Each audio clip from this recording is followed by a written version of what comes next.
Hello everyone, welcome to the exam time. आज की इस वीडियो में हम डिस्कस करेंगे आपके साथ इंटरनेशनल बिजनेस का पार्ट सेकंड।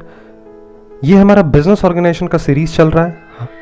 हमने बोला आपको कि आज मैं आपको 3 से 4 वीडियोस प्रोवाइड करूंगा। कल मैंने लाइव सेशन में भी आपको ये सब बता दिया था, टाइमिंग्स भी। आई होप आप टाइम पे देख रहे होगे वीडियो जब ये प्रीमियर हो रही है तब। अगर आप मेरे से पढ़ रहे हो तो आपको देखना होगा। तो आज की इस वीडियो में हम इंटरनेशनल बिजनेस को पूरा कवर करेंगे। इसके बाद आपका इंटरनेशनल बिजनेस पूरा खत्म हो जाएगा।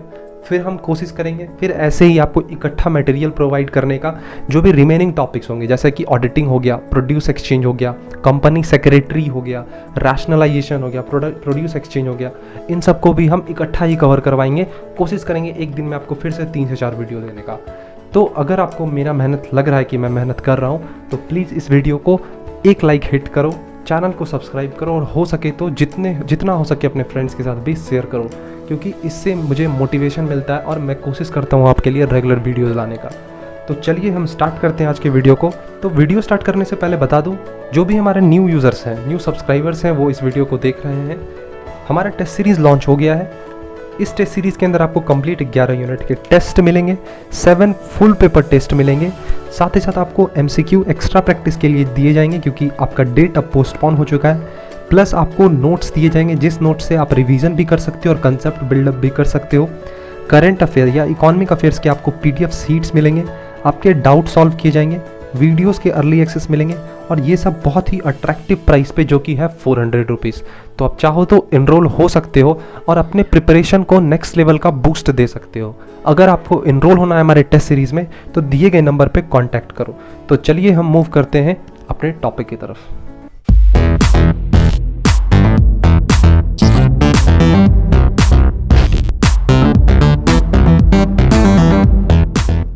तो देखो, लास्ट वीडियो में हमने आपके साथ डिस्कस किया था modes of entering into international business. वो कौन कौन से मोड्स थे जिसके थ्रू हम इंटरनेशनल मार्केट में, इंटरनेशनल बिजनेस में इंटर कर सकते हैं।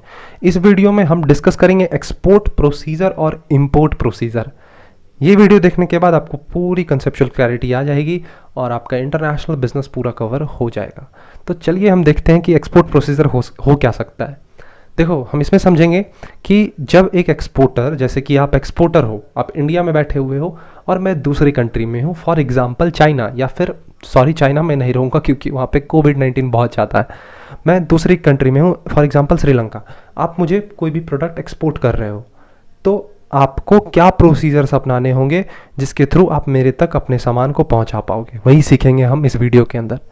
तो जैसा कि सबसे फर्स्ट है receipt of inquiry and sending quotation. ये क्या है receipt of inquiry and sending quotation? देखो, सबसे पहले ये समझो कि सेंडिंग कोटेशन का मतलब क्या होता है।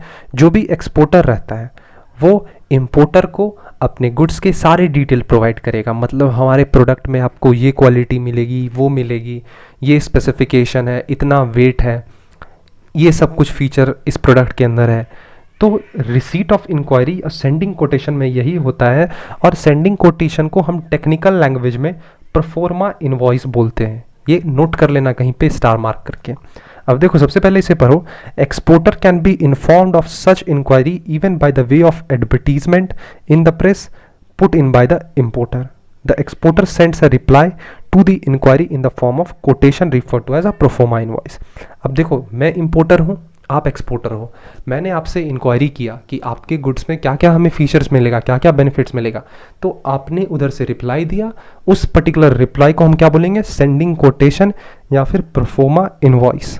आई होप आपको ये क्लियर हुआ होगा।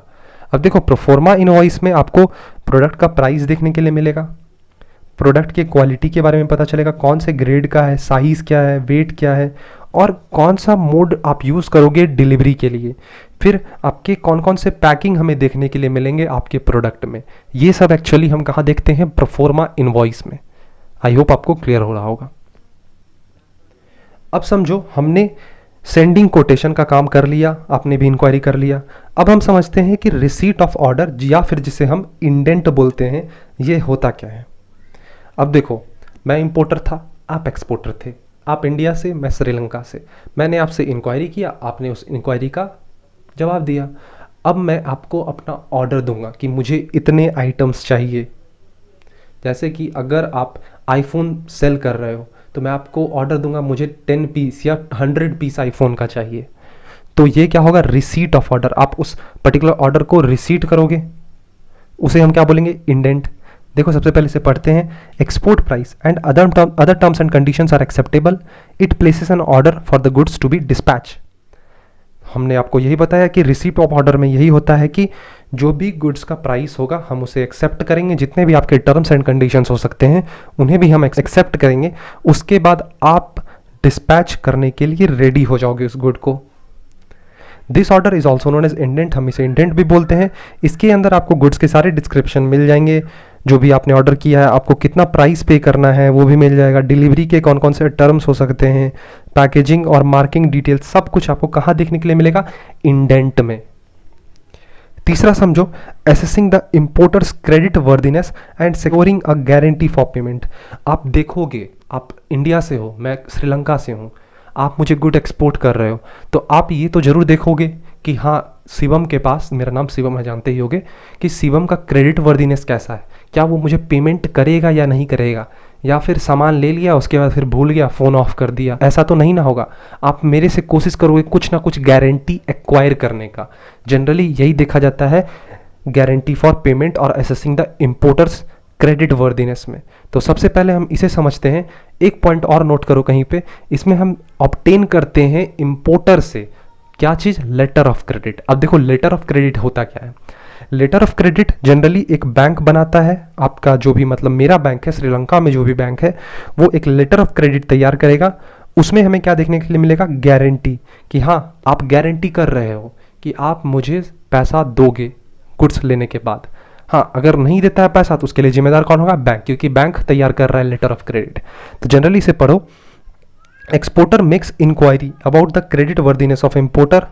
आप इंक्वायरी करोगे मेरे बारे में कि मेरा क्रेडिट वर्दीनेस कैसा है। To minimise such risk most exporter demand a letter of credit from the importer.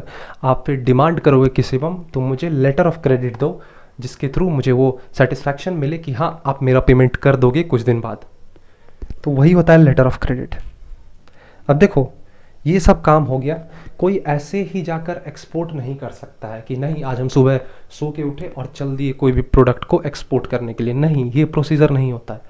इसके लिए हमें लाइसेंस ऑब्टेन करना पड़ता है गवर्नमेंट को। जैसे कि आप मुझे एक्सपोर्ट कर रहे हो तो आप अपने गवर्नमेंट के पास जाओगे, लाइसेंस ऑब्टेन करोगे। सबसे पहले हम इसे समझते हैं कि आपको एक्सपोर्ट लाइसेंस लेने के लिए आपको क्या क्या करना पड़ता है। सबसे पहले आपको एक बैंक अकाउंट ओपन करना होगा, फिर आपको आईईसी ऑब्टेन करना होगा, जिसका फुल फॉर्म है इंपोर्ट एक्सपोर्ट कोड। जनरली इसमें आपको एक कोड दिया जाता है और वो कोड एक्सपोर्ट करते वक्त बहुत ही इंपॉर्टेंट रहता है, आप उसे यूज़ करते हो। आपको ये आईसी नंबर डीजीएफटी के द्वारा मिलेगा। डीजीएफटी क्या है, डायरेक्टरेट जनरल फॉरेन ट्रेड या फिर regional import export licensing authority. जो भी आपके रीजन में एक्सपोर्ट इंपोर्ट का लाइसेंस इशू करता है उससे जाके आप आईईसी इशू करवाओगे। फिर आपको एक्सपोर्ट प्रमोशन काउंसलिंग में रजिस्ट्रेशन करवाना होगा। फिर साथ ही साथ आपको export credit and guarantee corporation में भी रजिस्टर करवाना होगा, जिससे आपको कुछ गवर्नमेंट के द्वारा कंसेशन मिल पाएगा एक्सपोर्ट करते वक्त। तो ये होता है लाइसेंस ऑब्टेन करना। अब देखो आप चाहो तो इसे डिटेल में पढ़ सकते हो, जनरली इससे ज़्यादा क्वेश्चन पूछा नहीं जाएगा। अब देखो हमने लाइसेंस भी ऑब्टेन कर लिया। अब देखो आपका काम है, आप एक्सपोर्टर हो, आपको गुड्स भी प्रोड्यूस करना है, तो आपके पास पैसे भी तो होने चाहिए। आप क्या करोगे, लेटर ऑफ क्रेडिट जो मिला था LOC आपके इंपोर्टर से, आप जाकर अपने बैंक को दिखाओगे कि देखो मेरे पास ये लेटर ऑफ गारंटी या फिर लेटर ऑफ क्रेडिट है, मुझे इस इंसान के लिए गुड्स प्रोड्यूस करने हैं, तो आप मुझे फाइनेंस दो, आप मुझे पैसे दो। फिर जैसे ही आप गुड्स प्रोड्यूस कर लोगे और जैसे ही मुझे पैसे रिसीव हो जाएंगे मैं आपको पेमेंट कर दूंगा, आप जिस पर्टिकुलर बैंक से जाके फाइनेंस रेज करवा रहे हो।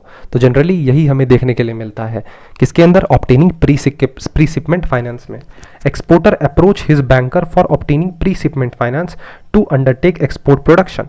Pre-shipment finance is the finance that exporter need for procuring raw material and other components such as processing and packaging of the transportation of goods and the port shipment। तो मैंने आपको हिंदी में बताया, तो बस वही होता है ऑब्टेनिंग प्री शिपमेंट फाइनेंस के अंदर।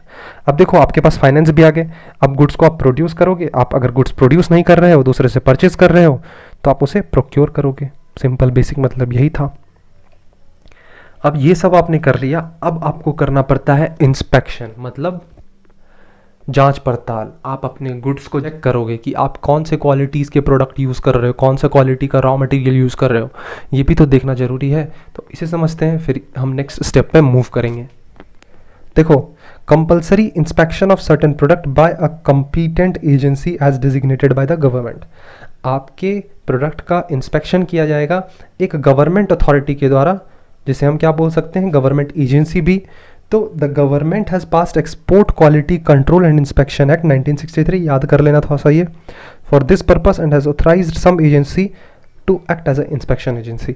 अब गवर्नमेंट ने अपने एक्ट के अंदर कुछ एजेंसी को नोट डाउन किया है जो कि आपके प्रोडक्ट को इंस्पेक्ट कर सकते हैं, चेक कर सकते हैं।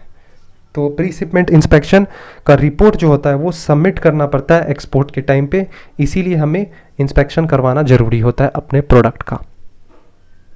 अब देखो, एक्साइज क्लियरेंस भी करवाना पड़ेगा, आपको एक्साइज ड्यूटी भी पे करनी होगी। तो देखो, स्टार्टिंग में जब आप लाइसेंस ऑब्टेन कर रहे थे तो गवर्नमेंट क्या करती है, जो भी एक्सपोर्टर कंट्री रहता है उसको कुछ कंसेशन देती है, कुछ टैक्स बेनिफिट देती है, कहीं ना कहीं उसके टैक्स को माफ़ करने की कोशिश करती है। क्यों? क्योंकि आप गुड्स दूसरे कंट्री में, दूसरे नेशन में बेच रहे हो, इससे हमारे इकोनॉमी ग्रो करेगी। तो इसी बेसिस पे गवर्नमेंट उस कंपनी को कुछ कंसेशन देने की कोशिश करती है, जैसा कि आप देख रहे होगे, रिफंड ऑफ एक्साइज ड्यूटी आपको देखने के लिए मिलेगा। तो एक्साइज क्लियरेंस में हमें यही पढ़ना होता है। अब देखो, ऑब्टेनिंग सर्टिफिकेट ऑफ ओरिजिन, ये क्या है? जनरली ये रिलेट करता है इंपोर्टर से। इसका मतलब है, देखो मैं इंपोर्टर हूँ श्रीलंका में, आप इंडिया में हो, तो इसमें क्या होगा, मैं आपसे कहूँगा कि भाई साहब मुझे आप सर्टिफिकेट ऑफ ओरिजिन दे दो, इससे मुझे कुछ कंसेशन मिल जाएगा जब मैं आपके प्रोडक्ट को इंपोर्ट करवाऊंगा, क्योंकि मुझे भी तो कुछ ड्यूटीज़ पे करनी होती हैं, कस्टम क्लियरेंस पे करना होता है। तो अगर आप मुझे ये सर्टिफिकेट दोगे तो मुझे कुछ ना कुछ तो टैक्स बेनिफिट ज़रूर से ज़रूर मिलेगा, या फिर कस्टम बेनिफिट ज़रूर मिलेगा। तो ऑब्टेनिंग सर्टिफिकेट ऑफ ओरिजिन मतलब कि ये प्रोडक्ट जिस नेशन से बना है, इसका ओरिजिन क्या है, वहाँ से एक सर्टिफिकेट निकाल कर लाओ, यही होता है ऑब्टेनिंग सर्टिफिकेट ओरिजिन। अब हमने सर्टिफिकेट ऑफ ओरिजिन तो ऑब्टेन कर लिया, अभी भी हमें कुछ स्टेप्स हैं जो कि करने होते हैं एक्सपोर्ट प्रोसीजर में। तो इसमें 10th स्टेप है रिजर्वेशन ऑफ शिपिंग स्पेस। इसका मतलब है आप जिस भी मेथड से या जिस मेथड से आप डिलीवर करोगे अपने प्रोडक्ट को, उसमें अपने प्रोडक्ट के लिए एक सीट कैप्चर करना या रिजर्व करना। अगर आप शिप के थ्रू अपने प्रोडक्ट को पहुंचा रहे हो दूसरे नेशन में, तो आपको शिप में एक सीट रिजर्व करना पड़ता है, एक ब्लॉक को रिजर्व करना पड़ता है। फिर 11th आता है पैकिंग एंड फॉरवर्डिंग। आप उसको अच्छे से पैक करोगे, डबल लेयर, ट्रिपल लेयर में, फिर फाइनली उसे फॉरवर्ड कर दोगे। फिर आपको उसका इंश्योरेंस भी करवाना पड़ता है कि अगर बाद में जाकर कुछ भी आपके गुड्स में डैमेज होते हैं तो इसके लिए आप ही जिम्मेदार होगे, इसीलिए आप इंश्योरेंस करवाते हो कि अगर बाद में कोई प्रॉब्लम होगा तो इंश्योरेंस उसे रिकवर करेगी। फिर आता है कस्टम क्लियरेंस। ये सब करवाने के बाद आपको कस्टम ड्यूटी, कुछ ना कुछ ड्यूटी तो पे करना होगा, जो भी आपके शिप का ओनर है या फिर जो शिप का लीडर है। फाइनली आपको मेट रिसिप्ट ऑब्टेन करना होगा। मेट रिसिप्ट देखो होता क्या है, जो भी उस शिप का कमांडिंग ऑफिसर है, जैसे हर एक शिप में कमांडिंग ऑफिसर रहता है, वो कमांडिंग ऑफिसर जब वो आपके गुड्स को लोड करेगा, जो भी चेक कर लेगा कि हाँ, वो बताएगा कि आपको बताएगा कि हाँ आपके गुड्स को हमने लोड कर दिया है, आपके गुड्स का ये डिटेल है, इस ब्लॉक में है, इस बर्थ नंबर में है, फिर डेट क्या है, पैकेज आपने कैसे कैसे किया है, किस कंडीशन में है और कौन से टाइम पे रिसीव हुआ है। ये सारे डिटेल हमें कहाँ देखने के लिए मिलते हैं, मेट रिसिप्ट के अंदर। अब ये मेट रिसिप्ट कौन बनाएगा, कमांडिंग ऑफिसर। 2 साल पहले इस पे क्वेश्चन पूछा गया था आपके एंट्रेंस एग्जाम में। फाइनली लास्ट आता है कि payment of freight and insurance bill of lading. अब देखो, वो जो बिल ऑफ लीडिंग आपका कस्टम ऑफिसर इशू करेगा, उसको आपको कुछ पे करना पड़ता है, उसके चार्जेस होते हैं। तो आप फ्राइट के चार्जेस को भी पे करोगे, साथ ही साथ issuance of bill of leading का भी जो चार्जेस रहता है आपको वो भी पे करना पड़ता है। तो ये क्या हमारा होता है 15th स्टेप, जो कि है payment of freight and issuance of bill lading. अब इसके बाद आता है प्रिपरेशन ऑफ इनवॉइस। फाइनली आप एक इनवॉइस बनाओगे कि हाँ हमने गुड्स आपके कंट्री के लिए एक्सपोर्ट कर दिया है, वो कुछ दिन के बाद आपको मिल जाएगा कस्टम ड्यूटी के साथ भी कि आपको इतना इतना पे करना है या हमने पे कर दिया है। फिर फाइनली लास्ट में आप पेमेंट सिक्योर कर लेते हो अपने इंपोर्टर से या जिसको आपने एक्सपोर्ट किया है। तो देखो एक्सपोर्ट प्रोसीजर यहीं ख़त्म हुआ। अब हम कोशिश करते हैं आपके साथ इंपोर्ट प्रोसीजर भी डिस्कस कर लेने का, इसके बाद आपका इंटरनेशनल बिजनेस कवर हो जाएगा पूरा। देखो इंपोर्ट प्रोसीजर बहुत ही सिंपल है। अगर आप एक्सपोर्ट प्रोसीजर समझ गए हो तो इंपोर्ट प्रोसीजर में आपको ज़्यादा कुछ प्रॉब्लम नहीं देखने के लिए मिलेगा। जैसा कि हमने आपको स्टार्टिंग में बताया था कि आप ट्रेड इंक्वायरी करते हो, अब आप सोचो कि आप इंपोर्टर हो और मैं एक्सपोर्टर हूँ। आप दूसरे नेशन श्रीलंका से आप गुड्स मंगा रहे हो, तो आपको यही एक एग्जाम्पल लेकर चलना है। इंपोर्ट प्रोसीजर में आप गुड्स मंगाओगे, आप मेरे से इंक्वायरी करोगे, मैं आपको उस इंक्वायरी का जवाब दूंगा जो कि होगा क्या, कोटेशन, सेंडिंग कोटेशन। तो आप ट्रेड इंक्वायरी करोगे। Importing firms approach the export firms without the help of a trade inquiry for collecting information about the export price in the terms of export. आप मेरे से पूछोगे कि आपके प्रोडक्ट का क्या प्राइस है, कैसे डिलीवर करोगे, कौन कौन से उसके वेट्स कितने हैं, क्या साइज़ है, ये सब आप पूछोगे। अब देखो मैं इंपोर्ट प्रोसीजर को डिटेल में डिस्कस नहीं करूँगा क्योंकि मैंने आपको एक्सपोर्ट अच्छे से समझाया है। अगर आप एक्सपोर्ट समझ लियो तो आपको इंपोर्ट समझना आपके लिए ज़्यादा टफ नहीं होगा। उसके बाद फिर procurement of import licence. Importer हो तो आप अपने नेशन में जाके अपने गवर्नमेंट अथॉरिटी से लाइसेंस ऑब्टेन करोगे, क्योंकि जैसे एक्सपोर्टर को लाइसेंस बनवाना पड़ता है वैसे ही इंपोर्टर को लाइसेंस बनवाना पड़ता है, जिसके थ्रू उस पर कुछ टैक्सेस टैक्स देने पड़ते हैं और कस्टम ड्यूटीज़ आपको पे करने होते हैं। फिर आप फॉरेन एक्सचेंज ऑब्टेन करोगे। अब देखो इंडिया का करेंसी अलग है, चाइना का करेंसी अलग है, तो आप चाइना वाले को इंडियन करेंसी तो नहीं पे करोगे, आपको कहीं ना कहीं वहाँ का जो करेंसी है वो उसी में पे करना होगा।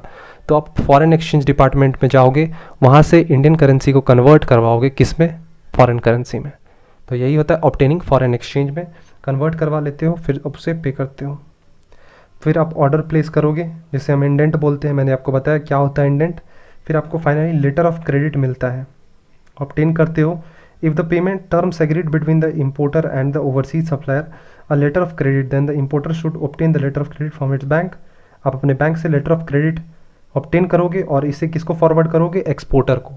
मैं एक्सपोर्टर हूँ, आप इंपोर्टर हो, आप इंपोर्ट प्रोसीजर देख रहे हो, तो आपको अपने बैंक से क्या लेना होगा, लेटर ऑफ क्रेडिट, और वो लेटर ऑफ क्रेडिट आप मुझे सेंड करोगे एज अ गारंटी। फिर आप फाइनेंस का अरेंजमेंट करोगे, आपको कहाँ से फाइनेंस लाना है। आप जो मेरे से गुड्स मंगवा रहे हो, आपको उस गुड्स का पेमेंट भी तो करना होगा, ऐसे ही तो आपको कोई गुड्स देगा नहीं। तो आपको पेमेंट के लिए आपके पास फाइनेंस होने चाहिए, जिसके थ्रू आप मुझे पेमेंट करोगे। 7th है receipt of a shipment advice. After loading the goods on the vessel the overseas supplier dispatch the shipment advice to the importer. जैसे ही मैं आपके प्रोडक्ट्स को शिप में लोड करूँगा, वेसल्स में रखूँगा, मैं आपको एक इनवॉइस सेंड कर दूंगा कि हाँ मैंने आपके गुड्स को शिप करना स्टार्ट कर दिया है। फिर आता है retirement of import documents. The overseas supplier prepare a set of necessary document as per the terms of contract and letter of credit and hand it over his to banker for their onward transmission of the negotiation of importer. मतलब जैसे कि अब मैं exporter हूँ, आप importer हो, मैं एक डॉक्यूमेंट तैयार करूँगा और मैं ये सारे डॉक्यूमेंट अपने बैंक को दे दूंगा और मेरा बैंक आपके बैंक से पैसा एक्वायर करेगा कि हाँ ये देखो लेटर ऑफ क्रेडिट है, मेरा लेटर ऑफ क्रेडिट जो आपने मुझे दिया था वो हम आपको तभी भेजेंगे जब तक आप मेरा पेमेंट नहीं करोगे। फिर आपके पास गुड्स आ जाता है, फाइनली आप उसको कस्टम क्लियर करके आपके जितने भी ड्यूटीज़ होते हैं शिपमेंट पे उसे आप पे कर लेते हो, डॉक चार्जेस जितने भी होते हैं उसे पे करने के बाद आपको गुड्स मिल जाता है और उस गुड्स को रिलीज़ कर दिया जाता है। तो इंपोर्ट प्रोसीजर यहीं ख़त्म हुआ। अब देखो इंटरनेशनल बिजनेस में कुछ टॉपिक्स हैं, जैसे कि WTO हो गया, IMF हो गया। तो मैंने IMF, WTO, GATT वगैरह ये सब कुछ मनी बैंकिंग में भी और बिजनेस इन्वायरमेंट में भी डिस्कस कर रखा है, तो मुझे सही नहीं लगता है कि मैं फिर से उसी टॉपिक को डिस्कस करूं। आप जाओ, अगर आपको देखना है वो वीडियो इंटरनेशनल बिजनेस के अकॉर्डिंग, तो आप जाके WTO और इंटरनेशनल बिजनेस के बारे में IMF के बारे में जाकर देख सकते हो। तो इंटरनेशनल बिजनेस यहीं ख़त्म हुआ। आज मैंने आपको टोटल 4 वीडियोस प्रोवाइड किए, जैसा कि मैंने पिछले दिन लाइव सेशन में बोला था आपके साथ। तो 4 वीडियोस यहीं कंप्लीट हुए, आपका पूरा ये इंटरनेशनल बिजनेस कवर हो गया। हम फिर से एक लाइव सेशन करेंगे जिसमें आपको हम बताएंगे कि अब आपको बिजनेस ऑर्गेनाइजेशन का वीडियो कैसे मिलेगा। अब फिर कल से मंडे सुबह 10:30 बजे या 10:15 में को फाइनेंशियल स्टेटमेंट एनालिसिस का वीडियो मिलता था, वैसे ही रेगुलर मिलता रहेगा। फिर मैं कोशिश करूंगा आपको बिजनेस ऑर्गेनाइजेशन के कुछ और भी वीडियोस प्रोवाइड करने की, ऐसे ही करके सारे हम टॉपिक कवर कर लेंगे। तो अगर आज का वीडियो अच्छा लगा हो तो वीडियो लाइक करना, चैनल सब्सक्राइब करना, और अगर टेस्ट सीरीज में इनरोल होना चाहते हो तो दिए गए नंबर पे कांटेक्ट करो और जल्दी से इनरोल हो जाओ। तो मिलते हैं नेक्स्ट वीडियो में, तब तक के लिए थैंक यू और bye. no fear. I'm standing right here, eyes peer, with my mind clear. Never look rear, only up, never down. Look around till I'm found, hear the sound, listen.